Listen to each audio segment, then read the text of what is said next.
বিসমিল্লাহির রহমানির রহিম। আসসালামু আলাইকুম। হ্যালো এভরিওয়ান, কী অবস্থা? সবাই কেমন আছো?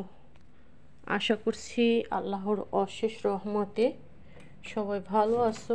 আলহামদুলিল্লাহ। আমার খালাম্মা শুরুতে একটু দুষ্টামি করলো।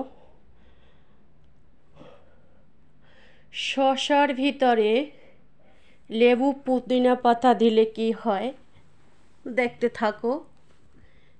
এইখানে আছে লেবু, এইখানে আছে গ্রিন অ্যাপেল, শসা, আর এই যে পুদিনা পাতা, লেবুর রস, এগুলি দিয়ে এই যে এটা লেবুর রস আমি করে রেখেছি। এখন শসাগুলি কিভাবে জুস বানাই দেখতে থাকো। দেখতে দেখতে ভালো লাগবে। এইভাবে কখনো কেউ জুস করেছো কি না? এই যে সমস্ত শসা আর ওই যে আপেলগুলি দিয়ে দিচ্ছি এইখানে। দিয়ে এইখানে কিন্তু জুসটা একদম ফ্রেশ আসবে। এখানে কোনো ওই যে আলাদা যে একটা ছাবনা থাকে না, একটা ময়লা থাকে, যেমন জুস করার পরে সেঁকে নিতে হয়, এখানে আর কোনো সেঁকা লাগবে না। ভিতরে ছাঁকনি আছে, শুধু এটার ভিতরে দিবে আর এরকম উপরে ওটা দিয়ে একটু ঠেসে ধরলেই, চেপে ধরলেই সুন্দর মতো একদম স্মুথলি রস বের হয়ে আসছে। এটা হচ্ছে লেমন জুস, কোনো ফুড কালার দেওয়া হয়নি, কিচ্ছু দেওয়া হয়নি। আর এইভাবে ইউনিক জুসের রেসিপি কেউ কখনো খেয়েছো কি না চাইলে কমেন্ট করে জানাইতে পারো। এভাবে আমরা লেমন জুসটা বানাই। শসাটা দিলে এমনিতে তো স্বাস্থ্যকর, শসা খাওয়া সবার পক্ষেই ভালো। তার ভিতরে যদি থাকে পুদিনা পাতা, লেবুর রস, তাহলে তো আর কথাই নাই। আমি তো ভিডিও করছি আর খালাম্মা জুস বানাচ্ছে। তো শুক্রবার দিন কি কি করলাম, কোথায় কোথায় গেলাম, আসলে খাওয়া দাওয়াটা শেয়ার করতে পারি নাই, কারণ আমাদের আগে অনেক মানুষ গেছে, তারা খাওয়া দাওয়া করছে। আর এমন পরিস্থিতি ছিল, অনেক মানুষ, ওর ভিতরে ভিডিও করা সম্ভব না, শরম লাগতেছে। সবাই যদিও বলছিল যে করো, আমি না, আমি করব না, এখন সমস্যা নেই, আমি যতটুকু করেছি তাতেই যথেষ্ট হবে। এই যে জুস তো মানে জুস বানাচ্ছে, ভিতরে একটুখানি হয়ে গেছিলো, মানে জ্যাম হয়ে গেছিলো, ওটা আবার একটু চামিচ দিয়ে ঠিক করে দিয়েছে, ঠিক হয়ে গেছে। এখন দিচ্ছে আর হয়ে যাচ্ছে, 1 সেকেন্ডও লাগে না, মানে এক একটা করতে। এইভাবে আমরা কিন্তু এই জুসটা বানিয়ে বাহিরে যেহেতু কালকে খেয়েছি রেস্টুরেন্টে, সেহেতু ওইখানে নিয়ে গেছিলাম, 2 ধরনের জুস বানাইছি, দেখাবো কম বেশি সবটাই।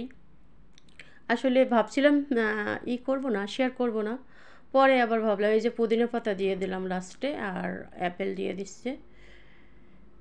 এই তো এইভাবে আমরা এই জুসটা বানাচ্ছি।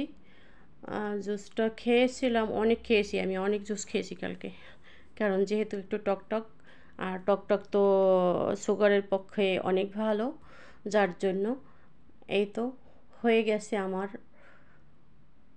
লেমন জুস, শসা, লেবু এবং অ্যাপেল, পুদিনা পাতা, লেবুর রস, সব কিছু দিয়ে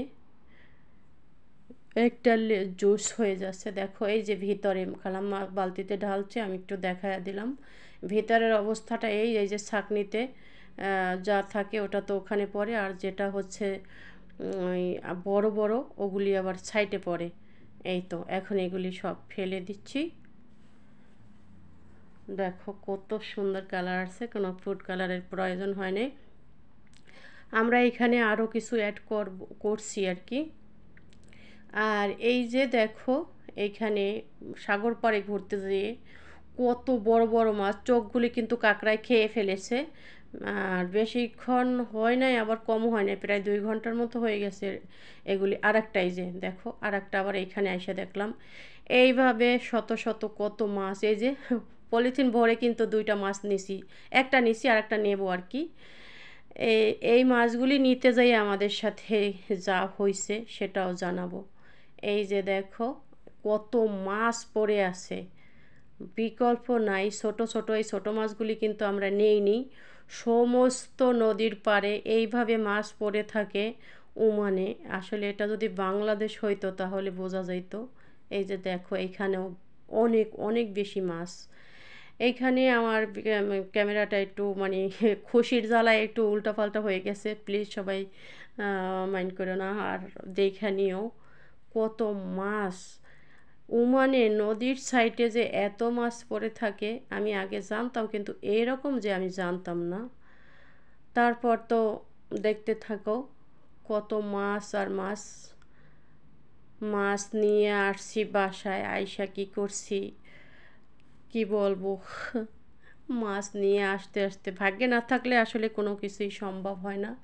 দেখো যেই দিকে তাকাই সেদিকেই কিন্তু প্রচুর পরিমাণে মাছ।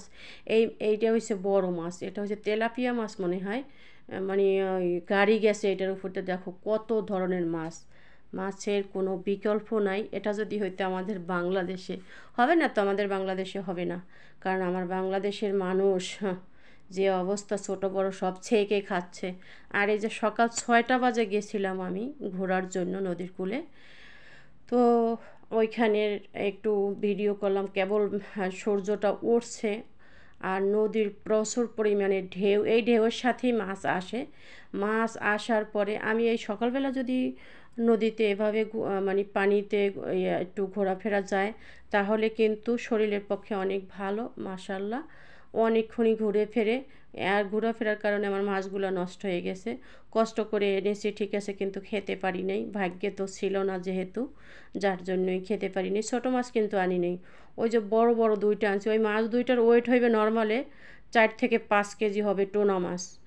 মাছগুলি আমার খুব কষ্ট হয়েছে। পরে দুই খালা বোনঝেই খুবই হাসাহাসি করলাম যে কি ভাগ্য আমাদের, কষ্ট করে আনলাম। হাতগুলি এখনও ব্যথা করতেছে জানো, কিন্তু কি করব, কিছু তো করার নাই। আল্লাহ পাক যা করে মুমিনের মঙ্গলের জন্যই করে, আলহামদুলিল্লাহ। তো কিছু করার নাই, যা ভাগ্যে ছিল তাই। মাছগুলির জানো পেট ভর্তি ডিম ছিল। আমার অনেক আশা ছিল যে মাছগুলির ডিম দিয়ে একটা রেসিপি করব। টোনা মাছ তেমন একটা আমার পছন্দ না, টোনা মাছ নাই বা খেলাম। এত কষ্ট লেগেছে, আসলে কিছু করার নাই, কিছু বলার নাই, এই আর কি। যাই হোক, এই তো দেখতে থাকো কত বড় সমুদ্র। অনেক মানুষ এখানে গোসল করে, অনেক মানুষ অনেক আনন্দ ফুর্তি করে, ঘোড়ার পিঠে ঘোরে।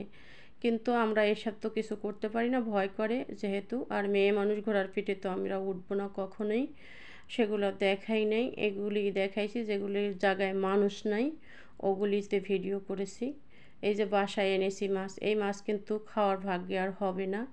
এই মাছ দেখো পলিথিনে এনেছি তো, যার জন্য খালাম্মা ভিডিও করছে, ভিডিওটা বেশি একটা ভালো হয় না, আমি একটু দেখতেছি কী অবস্থা। দেখো যে মাছের পেট ভর্তি ডিম কিন্তু ওই সাইডে। এখন এই মাছ দুইটা ফেলে দেব মনের কষ্টে, কি করব আর। এইখানে আবার ওই যাওয়ার টাইমে, আসার টাইমে আর কি, একটু ভিডিও করলাম। রাস্তার সাইডগুলি এত সুন্দর, এত ভালো লেগেছে, ভাবলাম যে না একটু শেয়ার করা যাক। অনেক অনেক ভালো লেগেছে। যাওয়ার টাইমে এই ভিডিওটা করেছিলাম আমি। এই সাইডে করলাম, একটু ওই সাইডে করলাম। খালাম্মা ড্রাইভিং করছে, ড্রাইভিংয়ের পাশাপাশি আমি একটু ভিডিও বানাচ্ছি। আর খালাম্মা তো কত রকম কথা আমার সাথে গল্প করতেছে, তোমরা তো আর বুঝবা না আরবি যেহেতু। যাই হোক, এই যে চলে আসতেছি বাসায়, আসার টাইমে এটা। সব কিছু মিলিয়ে জানি না তোমাদের কাছে আজকের ভিডিওটা কেমন লাগবে। ওমানের রাস্তাঘাটে কি অবস্থা দেখো, কত সুন্দর। নদীর পাড়ে এত মাছ পড়ে থাকলে আসলে আনতে মনেই চায়। এরকম দৃশ্য দেখলে কত যে ভালো লাগে, যা বলে বোঝানো যাবে না, এই অবস্থা। আর এইখানে খালাম্মায়ের সেই ড্রিঙ্কও লেমন জুস খালাম্মা কী করতেছে এখন আবার দেখবা। এখন এগুলো সবগুলি নিয়ে আমরা ফ্রিজে রেখে দেব, যাওয়ার সময় নিয়ে যাব, এখন না, আর যাওয়ার সময় নিয়ে যাওয়া হবে।